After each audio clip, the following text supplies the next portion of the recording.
I don't know how you top that, and nothing we can say matters at this point. So maybe we peaked a little too soon. I don't know.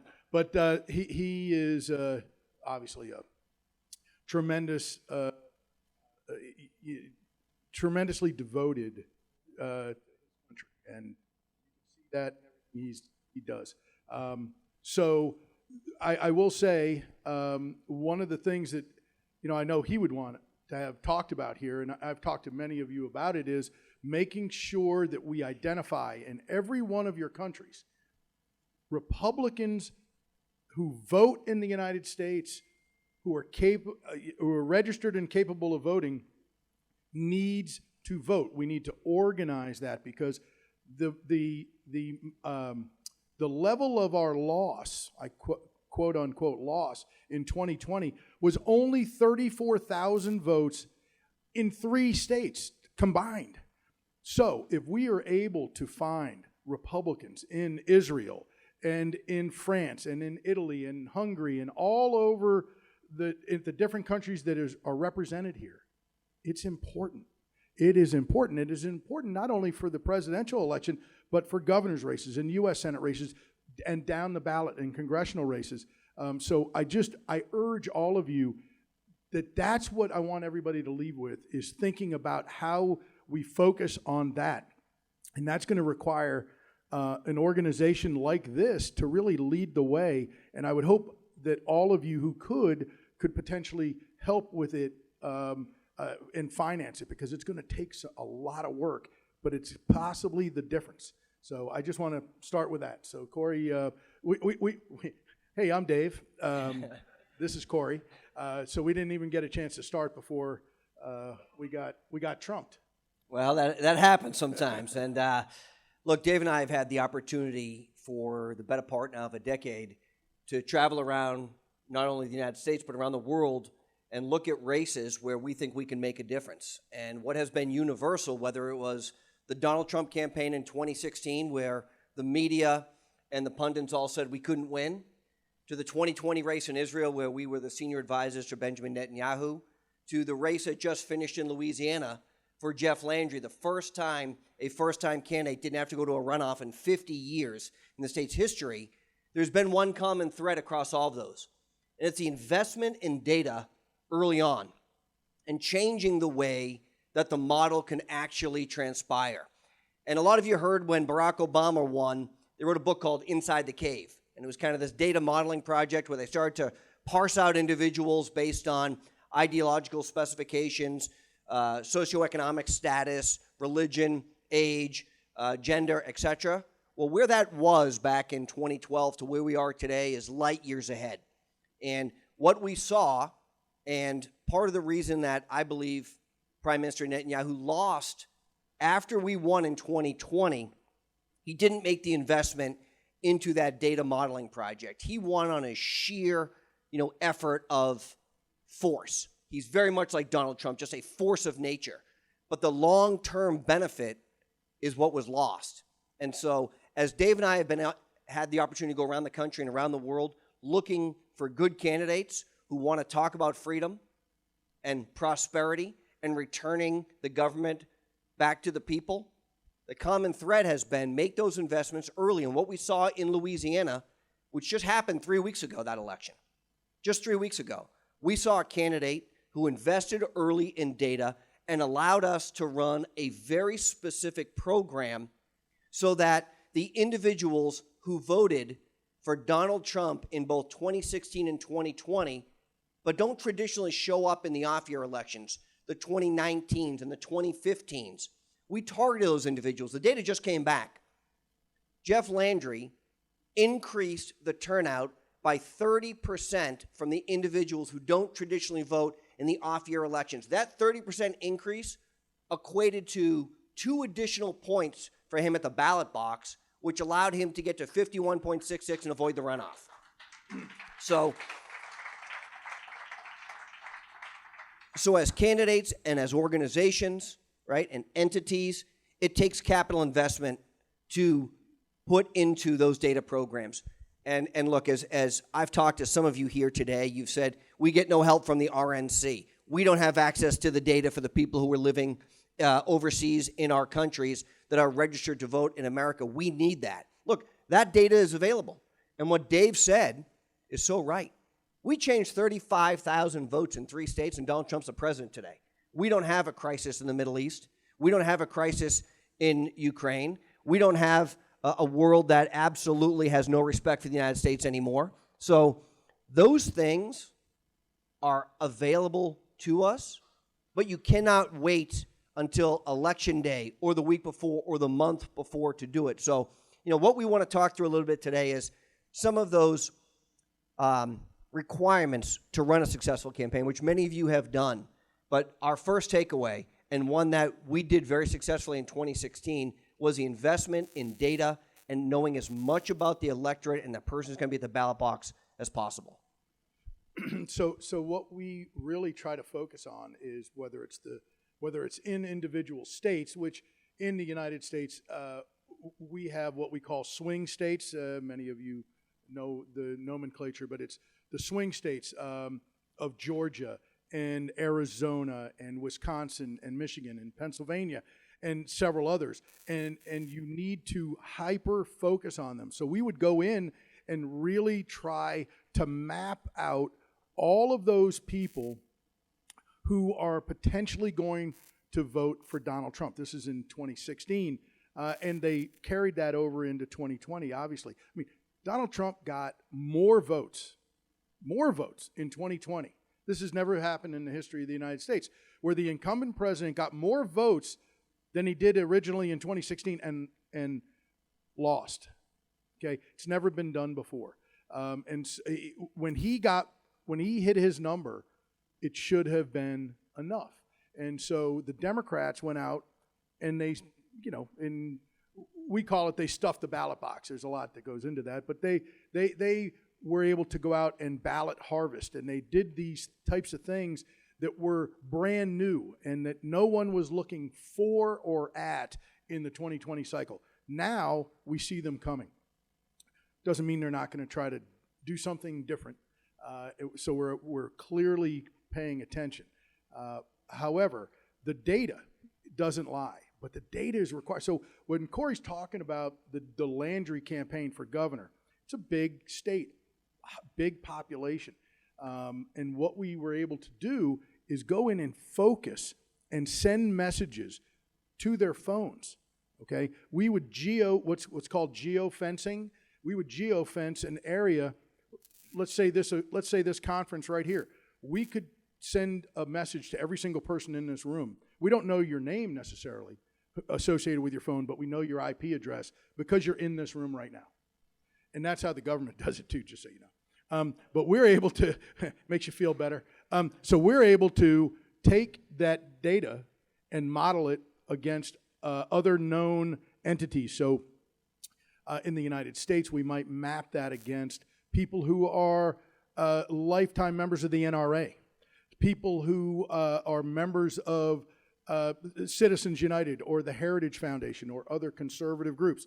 And so we try to find modeling so that we can build that base of support and then selectively send messages just to them in a highly efficient and cost-effective way, so that we're not spending. You still have to spend the money on television. Spending the money on television, I don't know how it's done necessarily in your country, but in the United States, predominantly messages are delivered through paid television advertising, 30-second commercials and the like. And the new thing over the last 6-8 years has been delivering them to your computer and on your phone directly, which is a much more efficient, much more inexpensive way to do it. And so that's one of the things that we took to Israel and really tried to, and we did that very successfully in that election cycle. If you want to win and you want to win consistently, you have to build a machine and then you have to keep the machine turning. It's not easy. It doesn't happen overnight. It's not fun work either, by the way, but it's the important building blocks that then you can build a winning campaign on. So with that, maybe you want to reflect a little bit on Trump's 2016 campaign, or Yeah, so, the 2016 campaign, for those of you who don't remember it, and I think most of you probably do, before the 16 campaign, in actually April of 2014, Dave and I were hosting an event in my home state of New Hampshire where I had the chance to meet with Donald Trump the first time. And Dave introduced us to me and Mr. Trump, and at the end of that year, in the December of 14, Dave called me and said, hey, do you have any interest in going to New York to meet with Donald Trump? He's thinking about running for president. I go, come on. Like, seriously, what are we doing? And I drove to New York, and before I left New York that day, I was hired as the first employee for the Trump campaign. And we started to build something, and what we saw was not just the desire to have something new. We saw a movement. And Donald Trump, in his infinite wisdom, after Mitt Romney lost the 2012 race, went out and trademarked the phrase, "Make America Great Again," the day after Mitt Romney lost. Now, we tried to use that trademark, and the trademark office at the time in 2015 said, well, you haven't been using it enough, so we can't grant you that trademark right. I think we've changed that now, right? Make America Great Again was a message that resonated to different people for different reasons. And it didn't matter if you're a white or black or blue or green or purple or orange. You thought what that meant to you was different than what it meant to somebody else. And it was this overarching theme that Donald Trump didn't run from his wealth, but embraced it. We pulled up places in a brand new 757 giant jumbo jet that said Trump on the side. We took kids on helicopter rides at the Iowa State Fair in a helicopter that said Trump on the thing, right? We showed off the wealth that you can be created in America, because at the end of the day, he wanted everyone to be wealthy. A rising tide would lift all boats. And what happened in 2016 is the media missed something. They told us that Hillary Clinton was absolutely, unequivocally going to be the president of the United States. So what did they do for us? They gave us $1 billion of free television. Every time Donald Trump went to do a rally, and we did hundreds of them, CNN, Fox News, covered them cover to cover. And why? Because you never knew what was going to happen. You know, if there was going to be a fight in the stands, or Donald Trump was going to ask someone to come up and stab him. Right? That's what happened at these rallies. And we started these rallies with 3,000 or 4,000 people. And on the night before the election in Michigan, there's 35,000 people standing out in the freezing cold, listening to a guy who doesn't play the guitar and can't sing give a speech for an hour and a half. And it's his third or fourth or fifth or sixth one of the day, because Dave did the schedule. And all of a sudden, Donald Trump, who didn't want to say no, and when asked to shorten the speech, Mr. Trump, sir, this will be your fifth one, your sixth one. You have to shorten it. You can't sustain this. He said, these people have been waiting for hours in the cold. I'm not going to shortchange them. This guy was an absolute machine. He never said no. Whatever the schedule was, he never complained. He never said, I'm working too hard. He made a personal investment of his own riches into his campaign. Not because he wanted to be rich or famous. He already had that. Not because he thought that his children needed to have a path for success in the future. He already gave them that. As I sat in that New York office the very first day, he said, if I'm not going to help save the country, who's going to do it, Corey? And I looked at him and I said, why would you want to do this? And he said, because it's our turn. And that was the difference. And it was so authentic and so genuine. And what the media doesn't understand about Donald Trump is how magnanimous he is in private, how self-deprecating he is, how thoughtful he is. You know, I tell the story often that on holidays, Donald Trump will call my home. I still have a home phone line. I don't know why, but I do. Or he'll call my cell phone, and he'll say, hey, are the kids there? I just want to say Merry Christmas, or Happy Thanksgiving, or how are they doing? Right? That's the Donald Trump that the media didn't want to portray. And in 2016, they didn't do that. They didn't characterize him as a crazy right-wing lunatic nut because they never thought he could win. And when he shocked the world on Election Day, they went into overdrive. And we started with the fake Russia collusion narrative, which was 100% bullshit. Not 99%, 100% it never happened. We now know it was made up from Hillary Clinton and her team. We know the FBI not only condoned it, but propagated this thing. And what did they do? They went after the people who were associated with the presidential candidate because they didn't like their politics. The federal government used their badges and their guns to go after people because they didn't want Donald Trump to be successful. And that's why in 2020, the media did everything they could to drive Donald Trump's negatives up and allow Joe Biden to hide in his basement, to not come out, to have rallies that literally had 8 or 10 people at it, and I'm not exaggerating, and say this guy is the most popular person in American history. Give me a break. Yeah, you got to remember, for us, it's like yesterday, but in 2020 during the campaign, Biden, when he came out of his basement, would go to a rally in Arizona, and they would do it in a parking lot so people could park their cars 20 or so feet apart. And people didn't get out of their cars, and they would honk. Remember this? How pathetic. Donald Trump would have 20 or 30,000 people in an arena, and he would do this multiple times a day. And it's truly, to be honest with you, I think if you could put your finger on one of the reasons that he was able to beat crooked Hillary, was the sheer ferocity of the campaign.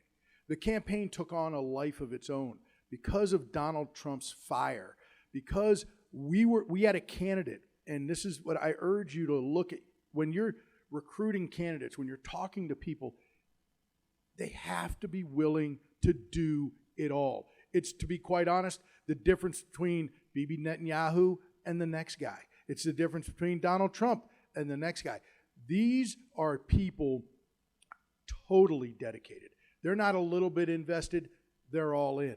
And that's what matters. And by the way, what Corey was talking about, that genuine article aspect of it, that people organically communicated with President Trump. They think he's talking directly to them, because he is. It could be 20,000 people in the audience, and you feel like it's a message for you. Very few politicians are able to do that. And so, as Corey was mentioning, we used to do one rally a day. And as the campaign went on, in September, I went to then Mr. Trump and I said, "Sir, we're going to want to," because he had a rule. He always wanted to sleep in his own bed. So we would fly to wherever we would fly. It could be Los Angeles, Las Vegas, 3,000 miles away. We would do a rally and fly back to New York, and he would sleep in his own bed every night of the week.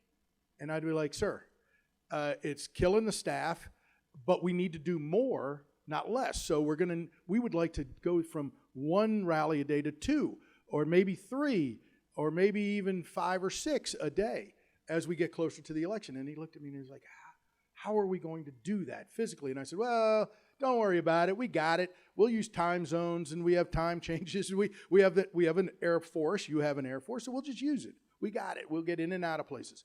And the ferocity of the campaign, you had Hillary Clinton on a decline, right? We had all of these different issues surrounding Hillary Clinton that was taking really the energy out of her campaign, including her collapse and health scare actually on September 11th. And then you had Donald Trump ramping up his campaign, and that energy, that national energy that he created. Because when we were doing 6 rallies a day, which is what we were doing, he would give 6 90-minute speeches a day, every day, okay? No, it's unheard of that he could do that. First of all, I don't know if he could do it anymore. Who am I kidding? He could do it. He could do it. But it is it's the momentum, the energy. It takes on a life of its own. Now, you can't create that. It has to be part of whoever you're supporting has to have that fire, and he or she has to connect with people directly, and people, the audience has to buy in, and that's what Donald Trump has. And to be quite honest, we saw it with Prime Minister Netanyahu as well. He has that just the magic Okay, I don't know if it's run out. I hope it's not run out. But he has this magic, and he is a man who is meeting the moment, right, in history, in destroying, decimating Hamas, and I hope every other group that wants to raise a sword against Israel, I hope he destroys every single one of them, because without a man like that, it would never happen. And we'd be on to another terrorist attack a year, 5 years from now. The prime minister is a special person who has that discipline, who understands what I believe is required at this moment in time. And it takes a special man to be able to deliver the kind of devastation that he's delivering. He is. He is. It's an amazing thing, and for us to have been able to work with him side by side, it was incredibly special for us. Look, there's a couple of things that these winning campaigns all have in common, other than the data, right? Whether it's Trump in 16, Netanyahu in 20, Jeff Landry in 23, the campaign staffs are really meritocracies, okay? Everybody does everything, and it's do it all, and you do it now. You don't have the chance to do it later. Donald Trump wouldn't say, hey, let's do that in 2 weeks from now. Get it done today. And so let me just put this in perspective. In the winning presidential campaign in 2016, on election night, the campaign employed 250 full-time employees, okay? That's in Trump Tower and throughout the entire country. Hillary Clinton had 800 employees just in the Brooklyn office. Just in her Brooklyn office, she had 800 employees. Hillary Clinton blew through about $1.2 billion in 2016. Donald Trump won on $300 million. Why? Because it's not just about the money. It's about the message, the messenger, and it's about the team. And these small teams, these meritocracies, and I was the first employee to be hired on the Trump campaign. We flew around on that giant 757 with 5 people. That was the whole operation. Chris Christie got on the plane and said, where is everybody? We said, hey, this is it. Scott Walker, the former governor of Wisconsin, was in and out of the race in 68 days because he had 70 staffers. And I said, what are we doing? We had a couple of kids who were interning in the Trump Tower, and Trump comes down and says, what the hell are all these people doing here? I said, sir, there's 4 people. He says, yeah, what are they all doing? Because he thought he was paying them. I said, no, they're volunteering. He said, okay, they can stay. Okay? But they were opening the mail and trying to return contact to people who want to reach out. And so, look, that's what you have to have. You have to have message discipline, a team atmosphere that you can build. The losing campaigns are the ones that are fighting amongst themselves, where consultant A and consultant B all want to get rich because they think that this is their swan song, okay?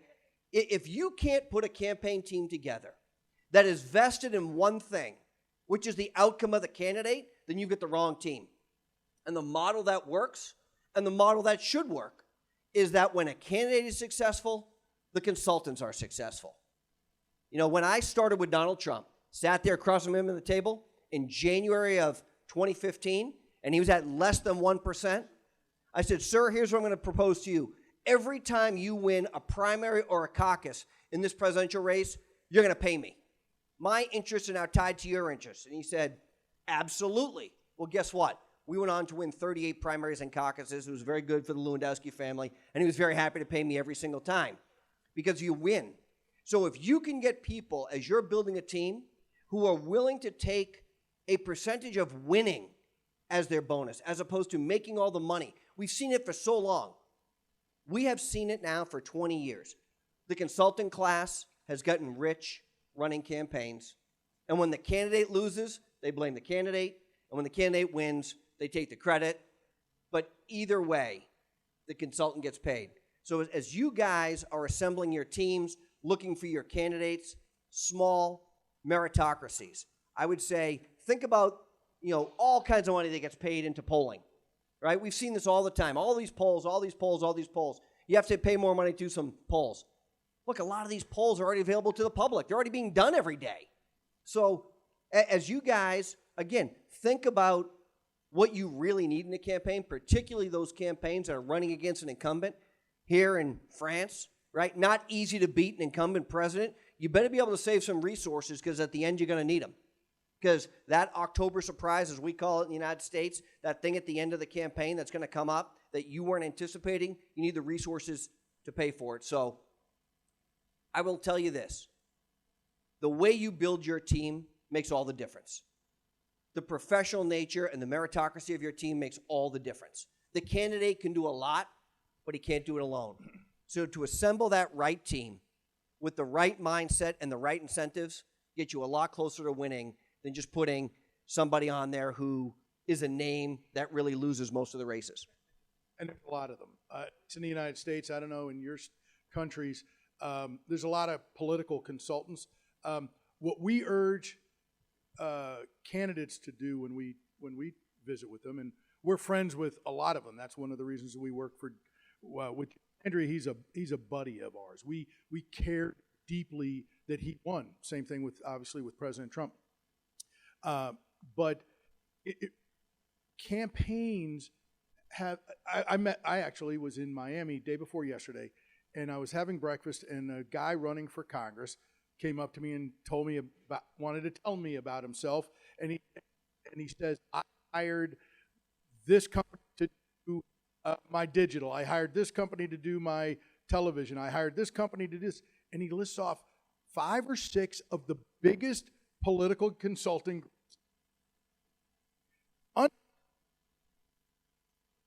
Really, really talented people. And I'm like, you're going to spend all your time managing 5 different consultants, taking your money every month, and you have to figure out what they're doing for it. So Corey and I, what we try to do is, and what we recommend for candidates, whether we help or not, we try to make folks the right team. What Corey was saying, build the right team, not consultant heavy, but individuals who are going to work their fingers to the bone for the mission, for the people that they're working for that candidate, for that ideal. We have ballot initiatives. We have all sorts of things in the United States. You guys may as well. We're running out of that's her saying wrap it up. So it's important. It's just important that you don't build a team that is top heavy, that's taking all of the resources, the campaign. I think she was. I was joking, but I think she's serious. So I'm joking. So you just need to not have it be folks. That's it. When you're talking to candidates, when they say they want to run for office, urge them to find one and the ability to build it, okay, and then have that person put it together, as opposed to all people who will stand in line to have their hand in your pocket. It's I'm just going to throw this. Let's see if this one works. Okay, thank you. So I'm going to end on that, and I just want to say thank you all. My wife and I, Susan, who's here somewhere right there, we love France. We come to Europe. We bring our kids to Europe. We before we knew about this trip, we took our kids in late July and early August to Italy and to France. We spent time here in Paris. We went to the Normandy coast. We love Bayeux, which is out there by Cannes, and it is an incredible country here in France. And we love it. We come as often as we can, and so we're honored to be, Corey and I are honored to be a part of this conference, and honored to be here visiting with you. We're going to be here for the next little while after this is over, and be happy to talk to anybody individually if they would like, if you have any questions after we get done with the question and answer period. Okay, thank you very much, David and Corey. That was excellent. We do have time for a few quick questions, so who wants to start? I see a guy in the back. That's you. Go ahead. And then give the mic to the guy next to you. Okay. Hello, I'm Brisama. I'm a lawyer, an EFP auditor, and the vice president of Impulsion Gaulliste, that's a patriotic movement, French patriotic movement. So my question, what is your opinion on proposed electoral reforms such as mandated ID and ballots time-stamped by a blockchain? And how do you think they might impact the electoral process? So is your question, do I think that we should have an identification requirement to get a ballot? Yeah. 1,000%. Okay, you can't get on a bus in the United States without an identification, and the left wants to tell us that we're disenfranchising voters because we want the integrity to know who's voting. We don't care who you vote for, but we should know that A, you're a United States citizen because only U.S. citizens can vote, and B, you are allowed to vote in the municipality or the area that you are supposed to be in. So this notion that certain people will be disenfranchised by asking for an identification is absolutely absurd. So yes, ID 100%. Yes, sir. Hello, guys. Dave, Corey, I'm pleased about what I did here. It's a proof of what is a pro team supposed to be everywhere, behind some presidents, some projects, and so. To be short, I'm from Romania, by the way. We're going to have election next time also. Please come to Romania anytime, if I may. And my question is based on some news that I did read 2 days ago about Zelensky dialogue with Biden, your president, actual president. It was a discussion about elections, about because freedom without election or election without freedom seems to be like a conflict of logic. So the news was like that. Zelensky informed Biden about the fact that did cancel the elections and did propose to Biden, president of your country, to cancel the same for the next year. This is the one question, and the second question is, how deep is your deep state in the States? Thank you. So the question about Zelensky is, Zelensky informed the world that he Inform wasn't and going to ask have Biden to cancel also. to cancel our elections. Yes, your elections. No, yes. no. Well, okay. Thank you. I apologize for not hearing that because I don't know that happened. No foreign leader. I don't care who you are. I don't care who you are, who the president is. We don't cancel elections. Okay. I don't care what's going on in the world. Joe may not know this election, but we're still going to have one. And Joe may not know what's going on in the world, but the United States doesn't cancel its elections.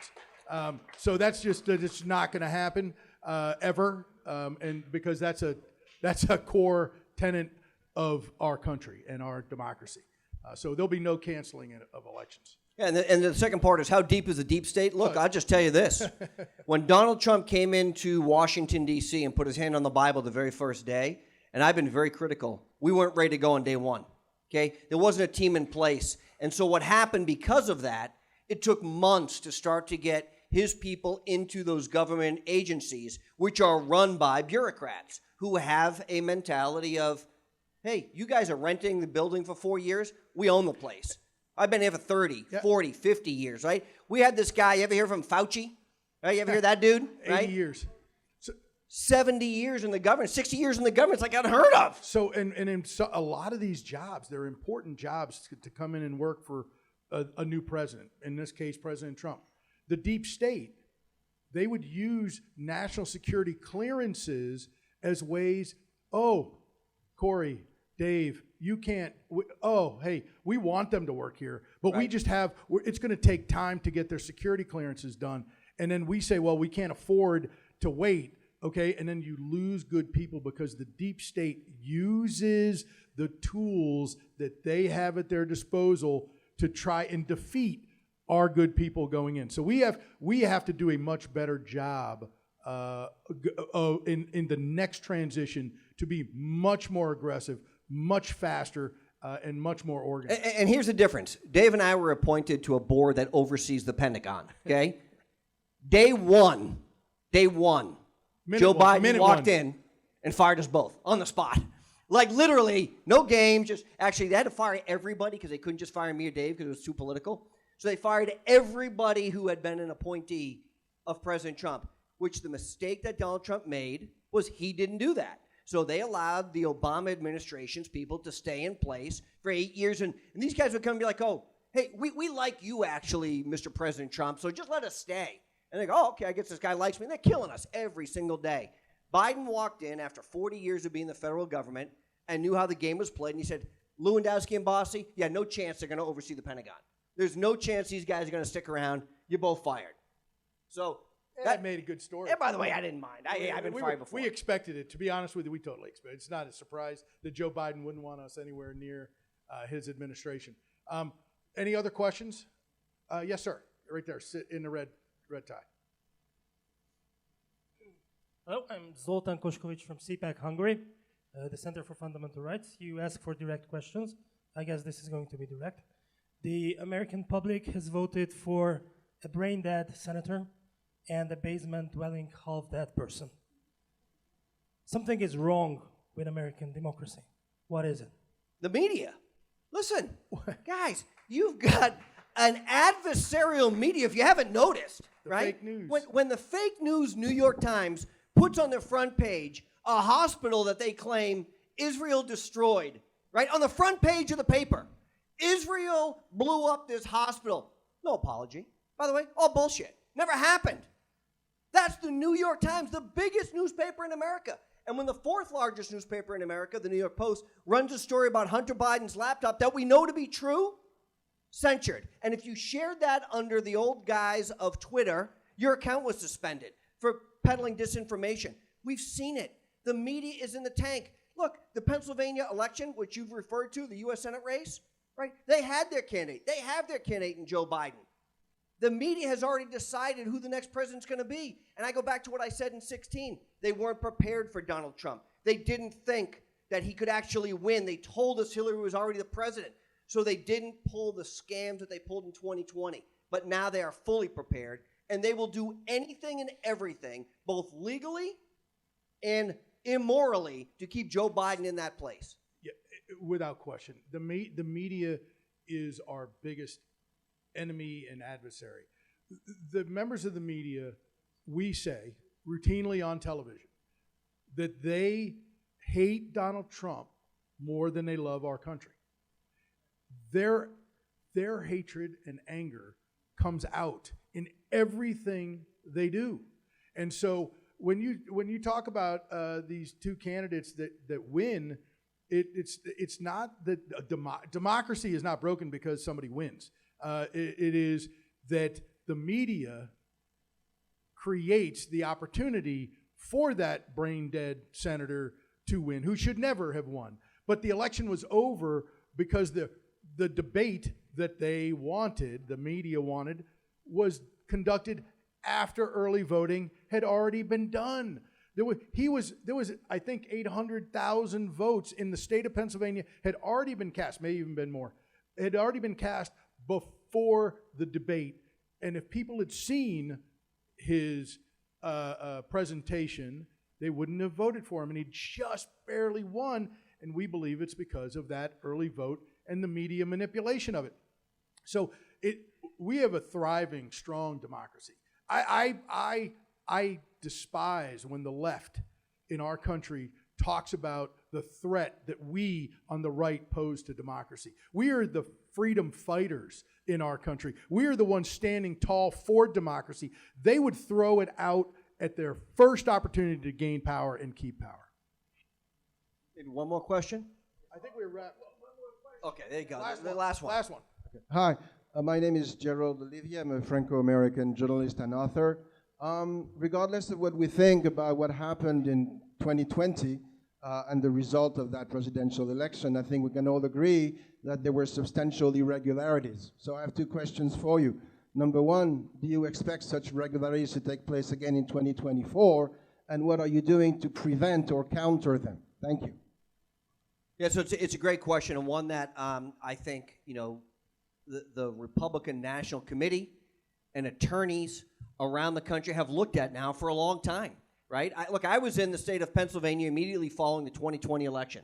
I was in Philadelphia specifically, and we had to go to get a judge's order signed that would allow us access to watch the ballots being separated from the envelopes.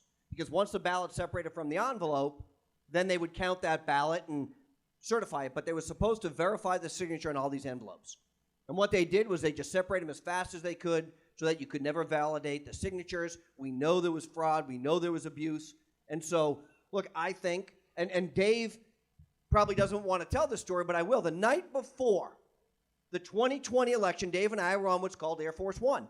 And we were flying back from Michigan. It was the last rally. And we were on the plane. And Dave was talking to this guy by the name of Jared Kushner. Maybe you heard of him, right? And this guy, Jason Miller, who was a senior advisor. And Dave said, fellas, are you guys ready for the fraud that's going to come? Are you ready? Do we have enough attorneys so that we are prepared in these major cities and municipalities to make sure the fraud doesn't happen? And the light bulb basically said, hey, don't worry about it. We got it. There's nothing to worry about. They weren't prepared. They weren't prepared for what was about to transpire and take place because I don't think anybody anticipated the fraud which was perpetrated under the guise of COVID. And it's never happened before. So to give them a little bit of defense, they were not expecting something at that scale because nothing at that scale had ever perpetrated itself in the United States in the past.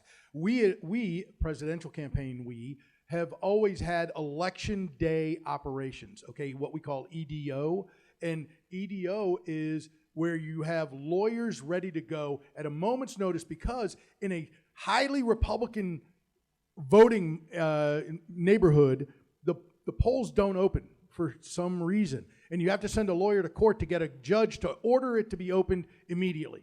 Or in a place like Philadelphia, where it's predominantly Democrat votes coming in, this is it. They would, you go in, they would keep the polling place open late at night. So you got to close at 7, they would stay open. You'd go in and get a judge's order to close the polling place. That is historically what's been done.